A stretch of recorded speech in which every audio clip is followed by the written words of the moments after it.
ورحمۃ اللہ وبرکاتہ۔ امید ہے کہ سب خیر اور عافیت سے ہوں گے۔ آج کی اس ویڈیو کا مقصد حضرت آدم علیہ السلام کی توبہ بیان کرنا ہے۔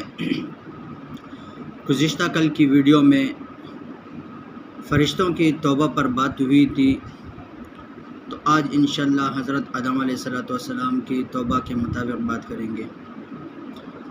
ایک روایت میں ہے کہ حضرت آدم علیہ السلام نے جب اس ممنوع درخت تناول فرمائی جس سے انہیں روکا گیا تھا، تو شیطان نے ان کو ورغلا کر ان کو وہ کھلایا۔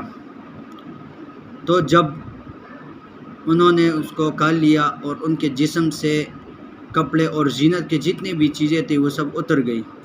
صرف دو چیزیں رہ گئی، ایک وہ تاج تھا اور دوسرا وہ پٹکا سا تھا موتیوں کا، وہ باقی رہ گیا، باقی سب کچھ ان کے جسم سے اتر گیا۔ جب یہ اتر گئے تو انہوں نے جنت کے جو درخت ہیں ان کے پتے اپنے جسم پر جو ہے وہ لگانے شروع کر دیے، اور اسی طرح وہ بھی اسی طرح ان کے جسم سے گرتے رہیں۔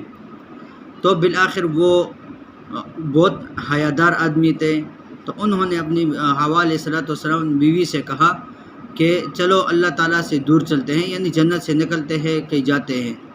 تو یہ اس وجہ سے نہیں کہ یہ گناہ گار تھے یا ان سے خطا ہوئی تھی، حیا کی وجہ سے، اللہ تعالیٰ کے حیا کی وجہ سے وہ جا رہے تھے۔ جب وہ نکل رہے تھے تو ان کو درخت نے پکڑ لیا اور ان کو آواز آئی کہ کیا کدھر جا رہے ہو؟ تو وہ اللہ رب العزت نے ان سے کہا کہ اے آدم، کیا تم مجھ سے بھاگ رہے ہو؟ تو حضرت آدم علیہ السلام نے کہا کہ نہیں، میں آپ سے بھاگ نہیں رہا، بلکہ میں تو حیا کی وجہ سے جو ہے وہ دور جا رہا ہوں، ایسا سوچا ہے انہوں نے۔ پھر اللہ رب العزت دو فرشتوں کو حکم کرتے ہیں کہ ان کو جو ہے وہ یہاں سے دور کر دو اور ان کو اس جگہ میں لے جاؤ، تو وہ ان کو وہاں سے نکال دیا جاتا ہے۔ تو حضرت آدم علیہ السلام کے بارے میں آتا ہے کہ وہ 100 سال تک اپنے غلطی پر روتے ہیں، یعنی اپنی غلطی تسلیم کرتے ہیں اور اس پر توبہ اور استغفار کرتے ہیں۔ رونے کا مطلب کیا ہے کہ وہ نادم ہے اپنے غلطی پر اور مانتا ہے اپنے غلطی کو، تو یہی توبہ ہے۔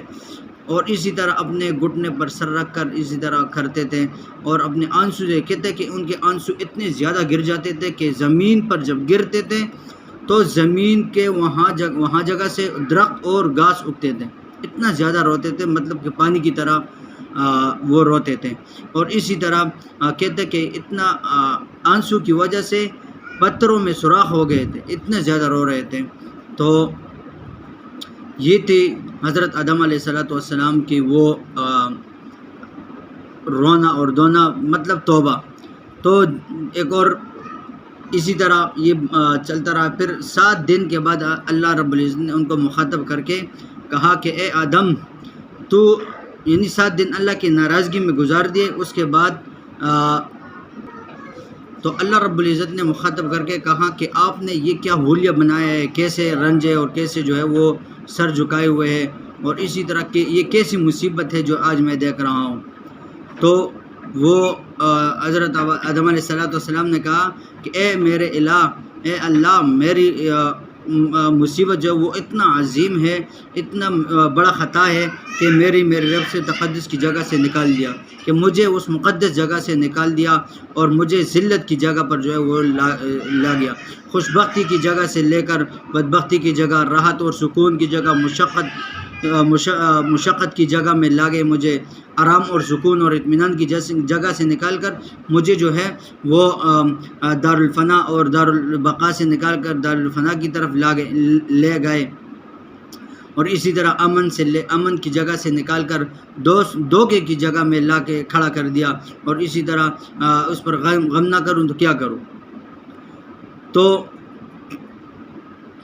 تو اللہ رب العزت ان کو پھر کیا جواب دیتے ہیں؟ وہ اللہ رب العزت فرماتے ہیں کہ کیا میں نے تمہیں چنا نہیں تھا اپنے لیے؟ کیا میں نے تمہیں مٹی سے نہیں بنایا تھا؟ کیا میں نے تمہیں اپنی روح نہیں پھونکی تھی؟ کیا میں نے فرشتوں سے نہیں کہا تھا کہ آپ آدم علیہ السلام کو سجدہ کرو؟ کیا میں نے تمہاری مہمان نوازی نہیں کی؟ کہ آپ جنت میں تھے، جتنے دن بھی گزارے ہیں وہاں پر آپ کی مہمان نوازی نہیں کی، اسی طرح یہ باتیں چلتی رہی تو اللہ رب العزت نے بالآخر اللہ رب العزت نے ان کے وہ گناہ معاف کر دیا اور ان کو جو ہے وہ معاف کر دیا۔ تو یہ تھا حضرت آدم علیہ السلام کا توبہ کہ 100 سال تک جو ہے وہ روتے رہے اور اسی طرح اللہ رب العزت سے شکوہ کرتے رہے اور اپنے گناہ پر نادم ہوتے رہے۔ توبہ کس کو کہتے ہیں کہ بندہ جو اللہ رب العزت سے معافی مانگے اور اس کے بعد اپنے خطا پر نادم ہو اور نہ کرنے کا عزم ہو، تو یہ ہے توبہ۔ تو یہ دیکھیں کہ کیسے ان حضرات نے توبہ کی ہے۔ تو ہمیں بھی چاہیے، ہم بھی انسان ہے، غلطی کوتاہی ہوتی ہے، ہمیں بھی توبہ کرنی چاہیے۔ تو اللہ رب العزت مجھے عمل کرنے کی اور آپ کو بھی عمل کرنے کی توفیق عطا فرمائے۔ السلام علیکم ورحمۃ اللہ وبرکاتہ۔